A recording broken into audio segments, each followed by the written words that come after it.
Août 1925. Le maréchal Philippe Pétain, vainqueur de Verdun, débarque au Maroc. Sa mission est simple, en finir une bonne fois pour toutes avec Abdelkrim et sa République.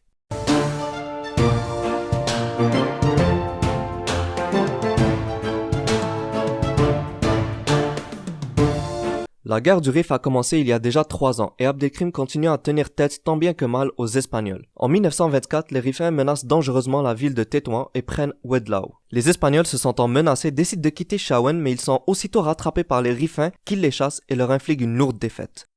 En janvier 1925, Abdelkrim décide d'en finir une bonne fois pour toutes avec son rival rifin Mohamed Raisouni, un chef de tribu jaloux de la notoriété d'Abdelkrim et s'est rallié aux Espagnols afin de le vaincre. Il le gênait beaucoup trop, alors il l'attaque, le capture et le ramène dans une cage pour ensuite le mettre en prison, où il meurt en avril de la même année. Abdelkrim n'avait donc plus de rival à sa hauteur dans les tribus du Rif. Il était à l'apogée de son pouvoir. Ceci le poussa à penser plus grand.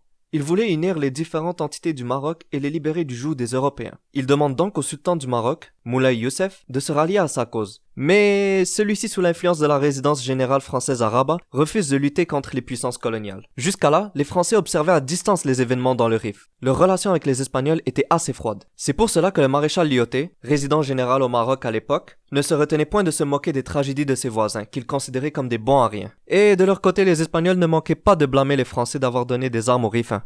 Mais suite à son expansion, la jeune République se retrouve nez à nez avec la France qui occupait la partie centrale du Maroc. Abdelkrim savait qu'il ne pourrait pas les vaincre, contrairement aux Espagnols, mais il se dit qu'ils vont un jour ou l'autre finir par lui déclarer la guerre, puisqu'ils représentent un trop gros danger pour eux. Et de son côté, Lyautey était perplexe. Malgré qu'il ait envahi le Maroc, il ne veut pas paraître comme l'ennemi des Marocains, en rentrant dans une guerre sanglante avec les Rifins.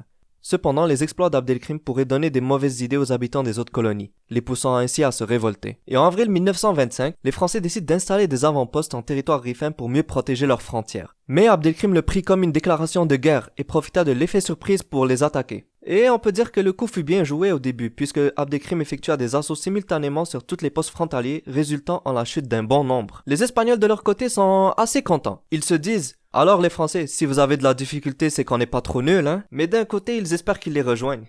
Abdelkrim réussit à remporter des victoires sur la France jusqu'en juillet 1925, lorsqu'il inflige une lourde défaite à ces derniers à la bataille de Louarga, perdant seulement 500 hommes face à 2000 dans le camp des Français. Ceci lui valut un article et une photo sur la couverture du Time Magazine.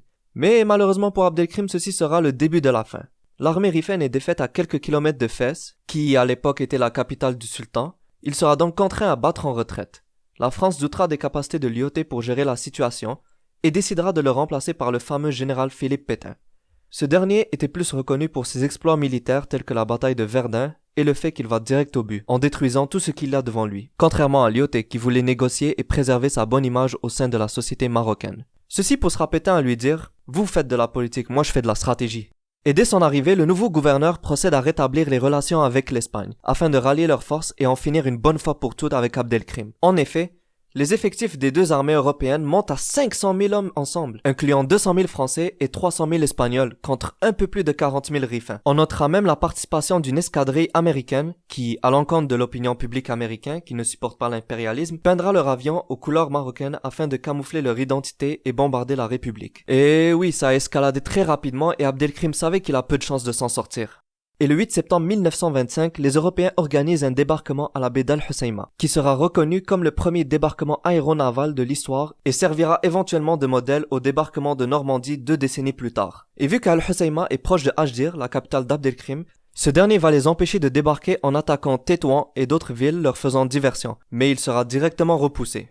Avec toutes ces défaites successives et la population rifaine épuisée par les années consécutives de guerre et de bombardements chimiques, Abdelkrim décide de négocier une entente avec ses ennemis. Les deux camps se retrouveront donc à la conférence de Oujda, qui n'a mené à rien puisque les Rifins insistaient qu'on reconnaisse leur indépendance et refusaient de négocier avec l'Espagne. Ils disaient qu'à la limite, on peut négocier avec les Français, mais les Espagnols, on leur résiste depuis des années. S'ils sont en train de gagner, c'est grâce à vous. Et les conflits reprennent immédiatement. Malgré la résistance acharnée des Rifins, Ajdir, la capitale d'Abdelkrim, est prise le 2 octobre 1925. La ville est saccagée, pillée et le général Vera qui prend la ville appelle ses supérieurs avec le téléphone d'Abdelkrim pour leur annoncer la bonne nouvelle. Car oui, Abdelkrim a même pris la peine d'installer quelques lignes téléphoniques dans le Rif. Ce dernier se trouve face à la réalité. La guerre est perdue. Et toute continuation de combat n'entraînera que la mort supplémentaire de Rifins par les Européens qui ne font aucun quartier. De plus, il est gravement malade à cause des bombardements chimiques espagnols. Il ne lui reste qu'un choix, se rendre. Cependant, il avait le choix entre se rendre aux Français et être exilé, ou se rendre aux Espagnols et être exécuté. Et je crois que la décision a été prise assez rapidement. Il finit par se rendre le 26 mai 1926 aux Français à Targist. Il sera ensuite emprisonné 2 mois à Fès et sera transféré à Casablanca pour embarquer le 28 août 1926 avec sa femme, ses enfants et ses proches en direction de l'île de la Réunion où il sera exilé, le plus loin possible afin qu'il ne cause plus de troubles. Il embarque croyant que l'exil durera quelques années, ne sachant pas que c'est la dernière fois qu'il verra le sol marocain, celui qu'il a essayé de défendre et libérer durant les 5 dernières années. Il ne savait pas non plus que son prestige allait continuer à grandir au fur et à mesure qu'il s'éloigne de sa terre natale, et qu'il allait devenir un modèle pour tous les peuples colonisés. Merci à tous pour votre visionnement.